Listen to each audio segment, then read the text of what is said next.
Tito Karnavian, Krisnamurti, Muhammad Nur Lazar, Christopher Harimanrianto. Ya memang mereka merekayasa kebiasaan kepolisian. Makanya Bang Rasman suruh Tito Karnavian melaporkan saya. Ini. Suruh, ayo Bang, lumayan dapat itu fee-nya itu. Saya akan serahkan langsung kepada Kompolnas, Komnas HAM, DPR, Prabowo Subianto, siapa lagi? Yang intinya bahwa ada manipulasi CCTV. Iya, dikabur-kaburkan sehingga tercipta karangan narasi rekayasa. Cuma pakai Freemac dan Redsoft. Makanya saya bilang laporkan saya. Sudah saya tunggu Tito Karnavian dan Krisnamurti untuk melaporkan saya. Kapan? Harusnya kalian glorifikasi pendataan pendapat. Slow, nanti stroke. Ya lu yang slow. Lu yang stroke.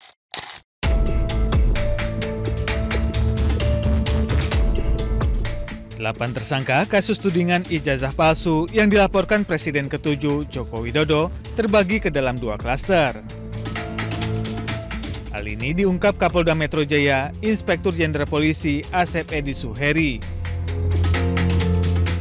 Di klaster pertama ada 5 tersangka, yakni Egy Sujana, pengacara, Kurniatri Rohyani, aktivis TPUA, Damai Hari Lubis, aktivis TPUA, Rustam Effendi, aktivis,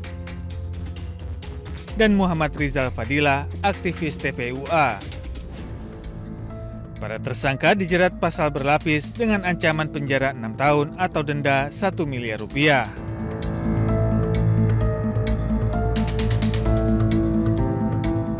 Sedangkan di klaster kedua, terdapat 3 tersangka yakni Roy Suryo, ahli telematika dan mantan Menpora, Simon Hasiolan Sianipar, ahli digital forensik, dan Dr. Tifauziah Tiasuma, dokter sekaligus aktivis.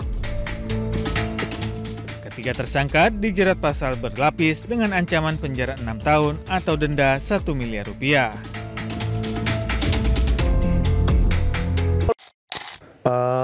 Itu nanti Mas Roy. Jadi kalau saya ya jauh panjang kita periksa pakai forensik kita ya, programming ya, terus kita ke Pak Kasmujo, ke Pak Profesor Sofyan Effendi. Ternyata seperti spiral akhirnya kembali ke awal. Yaitu satu-satunya ijazah di UGM. Ya, foto ijazah di UGM maupun universitas terbaik di Indonesia, negeri maupun swasta, itu ya yang berkacamata ya cuma Pak Jokowi. Emang nggak boleh pakai kacamata? Ya itulah, kembali ke awal, kita sudah periksa, kita ke lapangan, ke Ketoyan dan segala macam. Indikasi terkuat ijazahnya Pak Jokowi palsu, ya memang tidak pernah dibolehkan foto di ijazah itu berkacamata. Sampai detik ini Universitas Indonesia, ITB, ITS, Udayana, Brawijaya, USU dan lain tidak membolehkan foto ijazah berkacamata sampai detik ini, kecuali UGM. UGM mengubahnya entah mulai kapan. Ya, untuk mencocok-cocokkan punyanya Pak Jokowi yang berkacamata itu diubahlah aturan. Anda yakin ini ada aturan bahwa foto tidak boleh berkacamata di ijazah? Semua universitas, Bang. Sampai hari ini. Sampai detik ini. Jangankan foto ijazah. Izin Bang Aiman. Saya kan langsung dipotong. Saya punya info soal itu Bang Rismon. Oke, sedikit menambahkan. Dari Sentana itu. Jadi ada 505 dokumen yang disita oleh Polda Metro Jaya dari UGM. Ya. Nomor 30 itu adalah ijazah Joko Widodo yang kita pertanyakan itu, Fakultas Kehutanan. Dan di nomor 38 itu adalah 1 lembar print out surat pengumuman UGM nomor UGM _6529 _1 _07 15 tentang penulisan ijazah sarjana UGM tanggal 3 November 84 yang isinya tentang kacamata. Artinya tidak boleh berkacamata. Nah, itu aturan nomor berapa? UGM _6529 _1 UU-07-15. Itu kita dapatkan informasinya karena Pak Bonatua yang selalu bertukar data dengan saya, maksudnya itu satu tim. Artinya Pak Bonatua menyurati kedua kali setelah meminta pertama kali keluar nomor 30 itu ijazah. Ditanya apakah ijazah UGM boleh berkacamata seperti kata Bang Rismon tadi. Nanya ke UGM nih. Nanya ke UGM bersurat resmi. Oke. Sehingga jawabannya adalah ini. Surat nomor UGM-6529. Jawabannya? Menurut surat itu? Nah, ya sudah diambil Polda Metro Jaya. Mungkin Polda Metro Jaya yang bisa menjawab boleh berkacamata atau tidak. Oke, saya luruskan ya karena kebetulan Saya belum selesai. Nanti Bang. Oke. Ya. Ya. Kacamata ya, Oke. kacamata ya. Kacamata. Jadi foto ijazah berkacamata itu satu-satunya di Indonesia adalah Pak Joko Widodo dan satu-satunya UGM, ijazah UGM. Ya. Nah sekarang itu tadi sudah saya baca semua mulai di UI, ITB segala macam sampai sekarang itu tidak dibolehkan berkacamata. Nah UGM ya untuk menyesuaikan foto ijazah berkacamata Jokowi diubahlah aturan itu entah mulai kapan. Karena tahun 98 saya lulus teknik elektro UGM itu nggak boleh itu sama sekali tuh pantang. Nah sekarang yang kita baca syarat yudisium di UGM itu boleh berkacamata asal jangan hitam. Jadi boleh kacamata pink, kacamata biru terong, kacamata jingga, kacamata hijau tua, kacamata kuning pelangi, jingga biru demi Jokowi. Dan itu fotonya Dumatno itu. Ada di buku saya. Bayangkan, Bang. Artinya apa? UGM seharusnya membuat syarat itu berdasarkan saintifik. Kenapa sih dilarang kacamata itu? Karena memang ini ada titik-titik kunci muscle, ada gradasi warna yang perlu untuk identifikasi seseorang itu. Jadi makanya pantang dilarang menggunakan kacamata apalagi di ijazah. Nah, foto ijazahnya Pak Jokowi berkacamata ya sudah melanggar aturan itu. Oleh karena itu, ya kita kembali ke awal lagi. Ujungnya kembali ke awal. Tidak ada foto ijazah berkacamata apalagi UGM. Jangankan UGM, foto di SIM saja nggak boleh kacamata. Foto di KTP nggak boleh berkacamata. Foto di paspor nggak boleh berkacamata. Itu bukan hanya sembarang larangan, itu memang saintifik. Di sekitar mata itu sangat dibutuhkan untuk identifikasi, makanya dilarang. Pertanyaannya sekarang, kenapa UGM Anda cuma melarang kacamata hitam saja? Kacamata kelabu, kacamata jingga nggak boleh ya gitu. Bahkan kacamata las, kacamata renang juga boleh berarti. Masuk akal menurut Anda ya? Iya. Oke. Terus yang kedua, sebenarnya ini gampang juga ya selain kacamata itu fotokopi ijazah berkacamata. Yang kedua, coba UGM punya nggak SK rektor UGM atau wakil rektor? Ya, SK rektor UGM Profesor Teuku Jakub. Itu tentu ada. Tahun 1985 yang diklaim Pak Jokowi dia melakukan KKN di Desa Ketoyan Kabupaten Kecamatan Wonosegoro, Kabupaten Boyolali, ya. Diklaim meskipun tidak ada saksi, cuma satu saksi itu pun mengajukan diri yang diwawancarai oleh sebuah wawancara swasta, TV swasta. Ya. Coba ada tidak dokumen UGM tahun 1985 yang ditandatangani oleh rektor UGM atau wakil rektor atau pembantu rektor pembantu rektor 1 bidang akademik yang menyatakan penyebaran mahasiswa KKN di kabupaten mana saja. Karena menurut sumber kami tahun 85 UGM tidak menyebarkan mahasiswanya di Kabupaten Boyolali.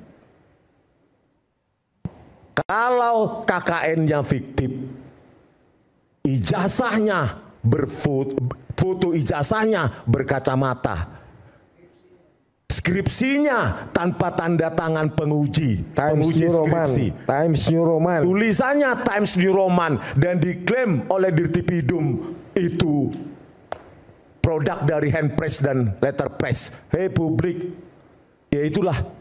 Jangan salahkan kami, apalagi diintimidasi, proses hukum, tersangka. Mana? Sidang, mana? Yang ngomong harus malah buron. Sementara Sylvester yang ngomong juga sembunyi sekarang. Bentar Bang.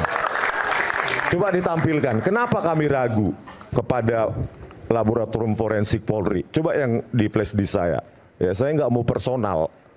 Ya, nggak seperti kubu Jokowi personal. Ini foto apa lagi? Enggak. Yang di flash di saya Bang. Yang mana? Yang seperti apa? Ada nggak di flash di saya foto? 4 foto itu. 4 foto, oke.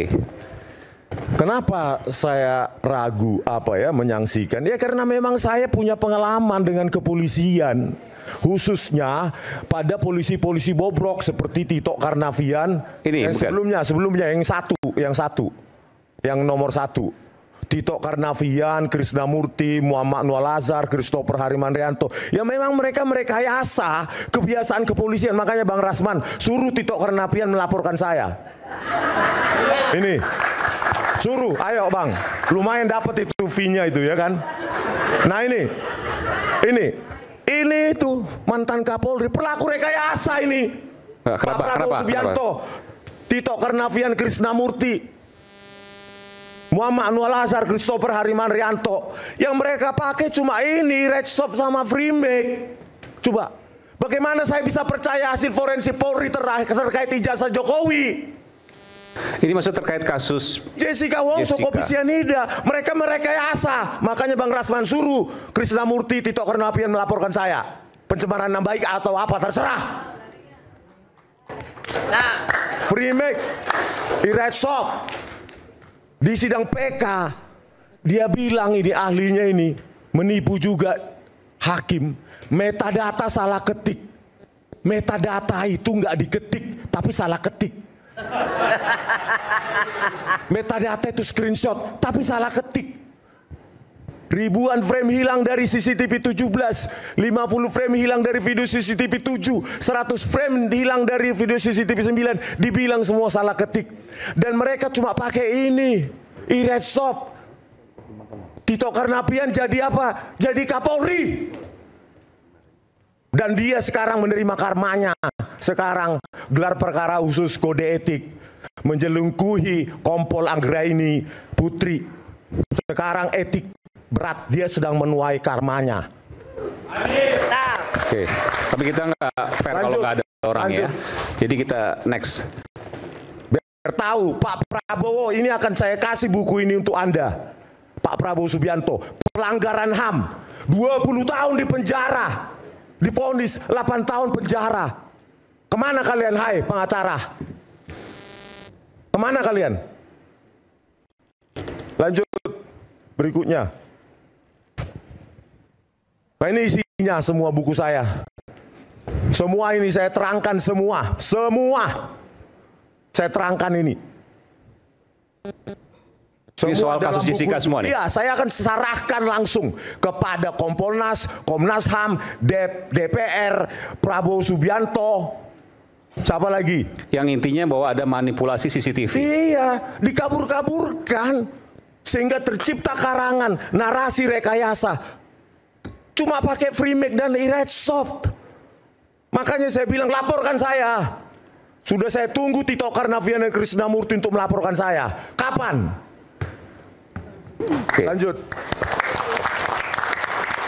Begitu juga ini. Sama fondasinya ya ilmiah. Tapi ini kami mau dibungkam. Terus lanjut. Ya ini isinya. Ini soal ijazah Pak Jokowi. Isinya. Ijazah Pak Jokowi. Iya, tentang ijazah Jokowi yang kami analisa. Mana fitnahnya, Bang Ade Darmawan? Coba itu baca daftar isinya.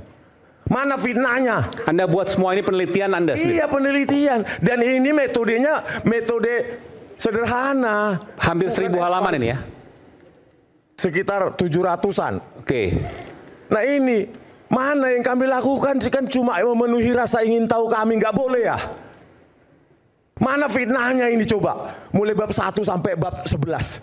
Mana fitnahnya? Ini kapan Anda kerjakan, berapa lama? Saya kerjakan sejak awal tahun.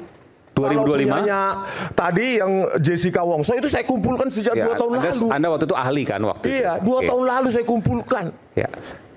Kalau ini sejak awal tahun 2025 sampai sekarang masih terus Anda lakukan? Baru ini sekitar 2 minggu lalu selesai. Baru selesai, makanya baru Anda sampaikan ini. Ini belum pernah disampaikan kan? Dan ini ya sederhana. Semua orang tahu, di semester 5 juga tahu ini. Nggak perlu kuliah apapun. Semester 5 juga tahu. Jadi mana fitnahnya mana? Mana penghasutan kami di sini? Kalian pengacara ingin membungkam apa? Harusnya kalian glorifikasi pendataan pendapat. Slow, nanti stroke. Ya lu yang slow. Gimana Oke Zoners? Seru kan episode Rakyat Bersuara kali ini? Sebelum lanjut nonton, jangan lupa like, komen, dan subscribe. Kalau udah, yuk kita lanjut nonton lagi. Slow. Lu yang slow. Oke. Ada yang ingin disampaikan di sini?